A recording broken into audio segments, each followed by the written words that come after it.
something about watching the sunrise. It's pretty much my favourite thing, yeah.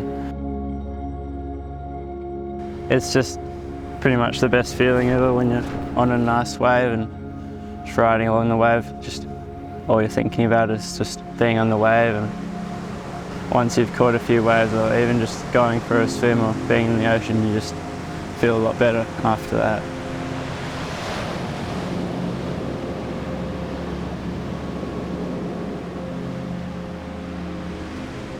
I do a lot of wave photography and underwater photography in the ocean, looking for the good light. I like taking photos of the more unsurfable, heavy waves that most people want to stay away from.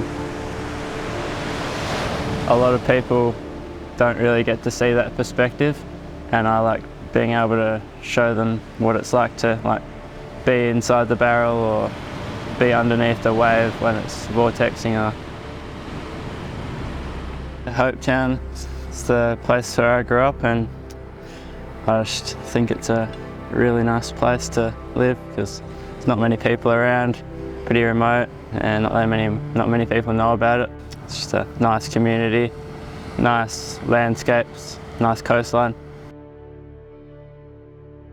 I just like to go snorkeling and freediving with my camera a lot, just to take photos of the wildlife. Usually there's like seals and dolphins and stingrays, fish. Definitely a lot of biodiversity around here. I think there's not really many people that go diving around here though, so people just sort of base off what they catch from fishing. But I think there's a lot more to be discovered.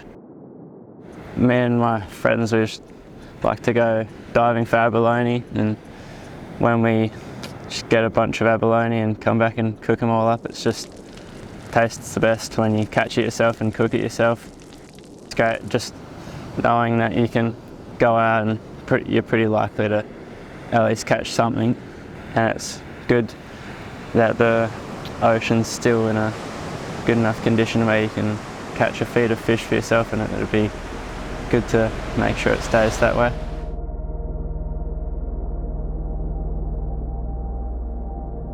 One of the best feelings in the world, I reckon, is when you're laying on the bottom in 15, 20 metres, staying as calm as possible, just seeing all the fish start to move up towards you, and then you see something you really want start swimming towards you. You've got to quell your heart rate, put everything else out of your mind, and just stay focused on staying calm, waiting, staying still, and then seeing everything around you just going as if it would be naturally, and getting to come up with that jewel or nanny on the end of the spear, and it's dinner sorted. It's a pretty rewarding little hobby, I suppose. Honestly, like any day you can get in the water, it's a reset from every other aspect of life. There's always something that you're never expect to see, and then if you can come home with a feed, even better. But if not, the places that it takes you and the things that you see are unreal. You know, diving out in 15, 20 metres and humpback whales or southern rights coming through 3-4 metres from you is pretty amazing. The dolphins, just the fish life down here as well. There'll be days where you can't see 5 metres in front of you through the school of swallowtail and fish. So it's pretty magic. Spearing cops that bad rap for going out there shooting everything, but it is really the most selective way to get a feed. Like we went out today and we saw some small queenies, a groper and stuff, but didn't shoot any of them. You can see exactly what you want. It's only what you're looking for is what gets taken. Not a whole lot of people dive down here. I think the whole shark thing spooks a fair few people out of the water and the surf. It's pretty rare that we'll go out and take our bag limit of fish being down here. Rather than that, go out, get 1 or 2 a day. You've got a feed. You can go back and get one next time you want it. You don't have to take everything home from the freezer. So I think, people having ownership of areas is definitely a massive thing, especially in small towns like this. I suppose that more and more people are travelling down here with the regional tourism as well, so there is getting to be more and more pressure down here. The last couple of years I've definitely seen a lot of the spots close to the town don't have the fish replenishing them that they used to do. Like you used to be able to dive in winter and have the big queenies and that moving into the rocks off the back of the marina and that sort of thing. Just with the increased pressure, I suppose the fish are copping it a little bit harder now. Sanctuaries are a win for any ecosystem, and especially with the different abundance of species that we've got down here. somewhere that you can look after them and make sure they're still there and still reproducing, and yeah, boosting the stocks elsewhere, it's always going to be a win. Everyone down here, everyone that spends time down here is supportive of, you know, the marine park and areas of sanctuary within it to protect the stocks.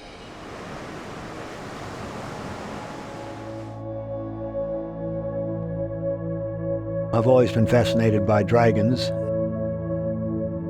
It is something that's so totally unique that you would think that it's a bit of science fiction, because they're such an unreal looking animal.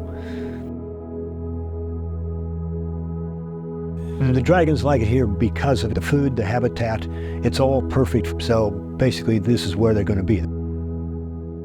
The conditions around here seem to be ideal for it. Most people, divers that come to Bremer Bay, are coming here for one reason, and really one reason only, and that's to see the dragons.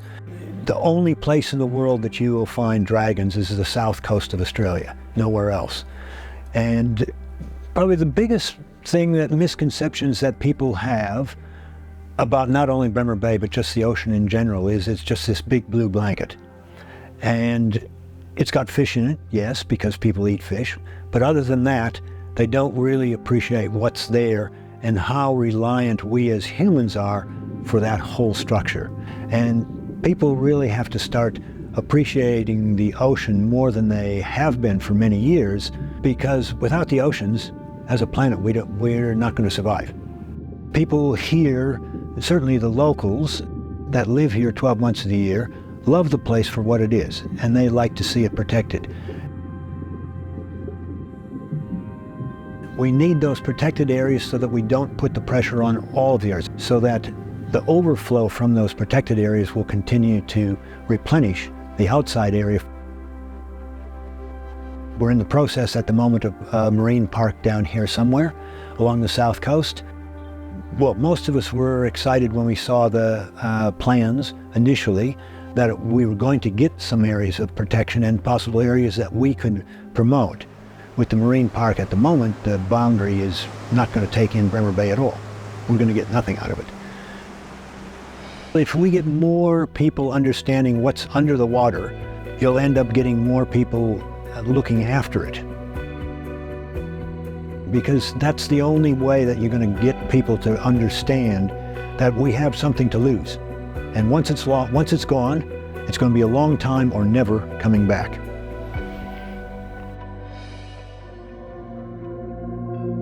And if you look at the above water visuals, they're amazing. It's just the most beautiful place on earth. But if you then add underwater visuals, it's absolutely spectacular. You never do a dive down there without something new or interesting or exciting popping up.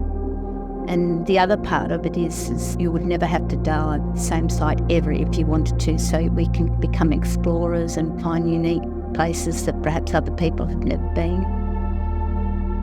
That's the secret of diving Esperance. I've been diving 20 years in Esperance. I just married my then husband, and we went down there and we thought, well, what can we do on the water together? And we started diving, and we've never looked back. It's been a love affair between us and the ocean. I've done a lot of meditation too, and let me tell you, it beats meditation. It just gives you such peace. I would like the local people that can't dive just to know how magical it is under the water and how amazing it is, and that everyone can see pictures of the African wildlife and things like that. We've got a wildlife abundance under the water, and most of the people don't see it as that. They see it more as fish stock resources, or maybe we can mine here or something like that, but it's actually a wildlife place. We really do have to be so careful of what we do in the ocean.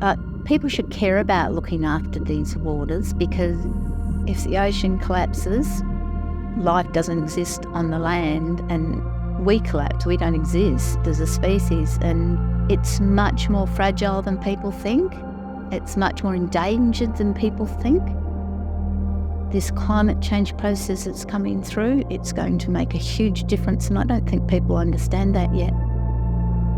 I think they think that science will fix it. I don't think science will necessarily fix it. I think change of behaviour in humanity will fix it.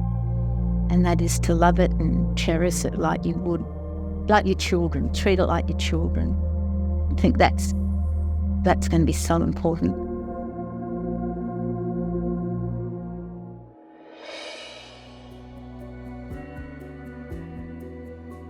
To me, being underwater is like being on land in a massive national park full of wildlife, and all the wildlife is basically on top of you. I dive alone, and I don't really make a lot of a racket down there, so I get to see things that you'd never ever see.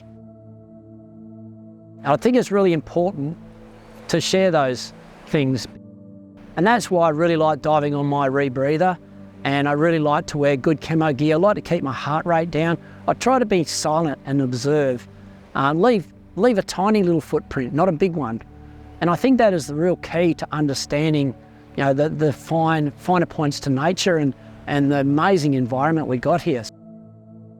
When I was a kid, I think I was 8, and it was just after the whaling station had closed. We had our first whale come into the bay. And that was like a massive event. The media, everyone was here because this one whale come in front of our town. Now they're there like nearly every day. And I think that's a classic example of what protection has done with the whaling industry being closed, and just how much that has come back. You know, I mean, I look out off the deck of my house and I'll see whales in winter. I think that's one of the most special things that you could ever have. And sometimes we just don't realise how privileged we are. You know, I went from having no whales to seeing whales, you know, once a week. And the tourism impact of that, what a cool environment we live in. I believe I was lucky. I believe I was brought up in the best of it, and I find that's a privilege. But the world has changed a lot, and I think we just have to, you know, modify things and change with the times, and we just need to be aware of the, you know, the impact on this amazing environment and how we manage that. We're very lucky in the Research archipelago of Esperance to have had very little impact compared to many other places around the world. But that doesn't mean we should, you know, up the ante on the impact. It just means that we're lucky, and it actually puts us in a better position to try and maintain that at what would be, you know, an original biomass. So when you start actually looking at the importance of some of these locations, you realise that they play a major role in the whole movement of wildlife around our coast. So the whole Great Southern Reef needs the odd location for these animals to top up on food, you know, to do what they have to do. But also, it's important that you give those animals the space. If you can just have a few locations so we can use them as comparison locations, you know, with areas, and then we'll really start to nut down exactly how we manage fishing and also the marine life in the future.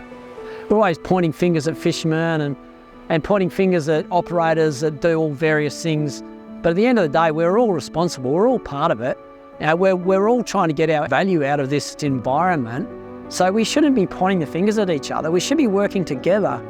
We just need to think that what we're doing is actually, you know, be positive. There is these benefits, these amazing things coming out of what we've already put in place. And I think they're also good examples to say, well, we've done this and this has improved. And that's the best way to try and improve the future. Leave amazing locations around for the future generations to see. We can work together, we can collaborate, and we can make it a better place.